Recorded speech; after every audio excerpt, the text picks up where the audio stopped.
Aujourd'hui, Manchester, on connaît nos adversaires dans la nouvelle formule de l'Europa League, et j'avoue que là, j'ai besoin d'un ordinateur, mon ordi, parce que c'est des noms compliqués. Après, c'est des équipes qu'on connaît quand même, hein, elles ont tout un passé et un passif en Europe, en Ligue des Champions notamment, mais pour apprendre les noms, pour bien les connaître tout de suite, d'un seul regard, c'est pas si simple que ça. Donc, c'est la nouvelle formule, donc c'est pas des poules, donc on va jouer contre différentes équipes, et ces différentes équipes vont jouer aussi contre d'autres équipes. C'est pas des poules, donc on va pas forcément jouer. Par exemple, on joue contre Fenerbahçe, et Fenerbahçe ne va pas forcément jouer les mêmes équipes que Manchester United, que nous. C'est ça la nouvelle formule. Donc, on joue 4 matchs à domicile et 4 matchs à l'extérieur. Et c'est pas donc des matchs aller-retour avec les mêmes équipes.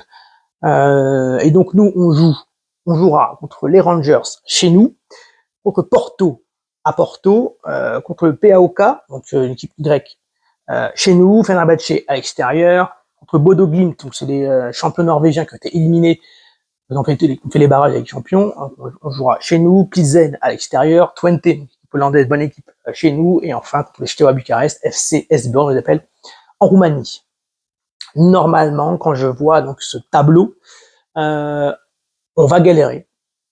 Par exemple, contre Porto, Porto à l'extérieur, Fenerbahçe à l'extérieur, je ne vois même pas gagner, c'est sûr. On va galérer, c'est sûr. Au mieux, on pourra avoir un match nul contre Fenerbahçe et encore. Mais après, contre les autres équipes, je nous vois gagner. Et peut-être, je nous vois gagner. Il y a Rangers chez eux, non, Rangers c'est chez nous. En Grèce, on peut faire le job. En Norvège aussi. Je pense qu'on peut s'en sortir, qu'on doit s'en sortir en tant que Manchester United. On doit s'en sortir quand on voit notre tableau. On doit pas être effrayé, mais on connaît notre équipe et on sait quand on va avoir des problèmes. Le match le plus compliqué, c'est contre Porto, à Porto. Et ensuite, c'est celui de Fenerbahçe à Istanbul, en Turquie. C'est sûr qu'on va galérer. Là, ça va être dur.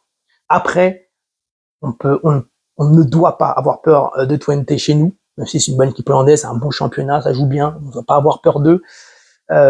Chez nous, contre Bodo Glimt, l'équipe norvégienne qui a été éliminée du barrage de Ligue des Champions, donc qui est reversée. C'est les champions norvégiens, il me semble. On doit pas trembler chez nous. Et même à l'extérieur, contre Victoria Plzen, c'est une équipe qu'on voit parfois en Ligue des Champions, qui peut mettre des difficultés. On connaît notre équipe, hein. On n'est pas si fort que ça, ouais, quand je vois.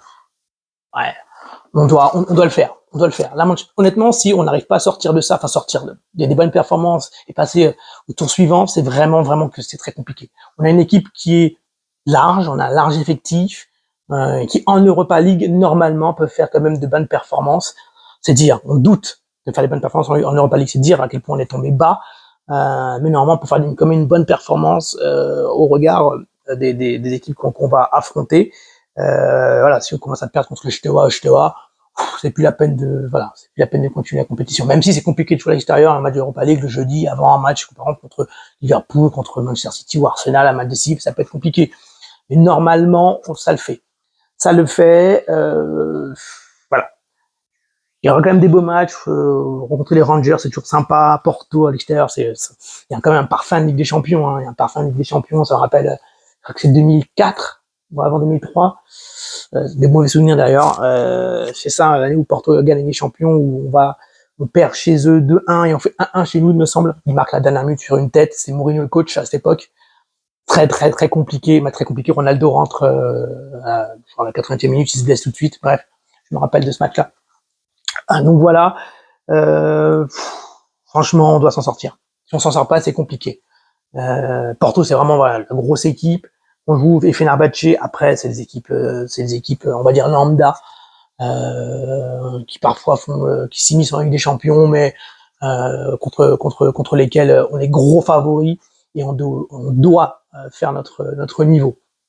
Donc voilà, c'est un peu mes impressions sur cette Europa League. J'avoue que je suis un peu dégoûté parce que quand tu dis PAOK, Plzen, Steaua Bucarest, certes, on les voit avec les champions, c'est quand même des clubs connus, mais on sent que c'est pas, voilà, ça sent pas Ligue des Champions. Ah, c'est pas l'hymne, c'est pas pareil, ça sonne pas pareil.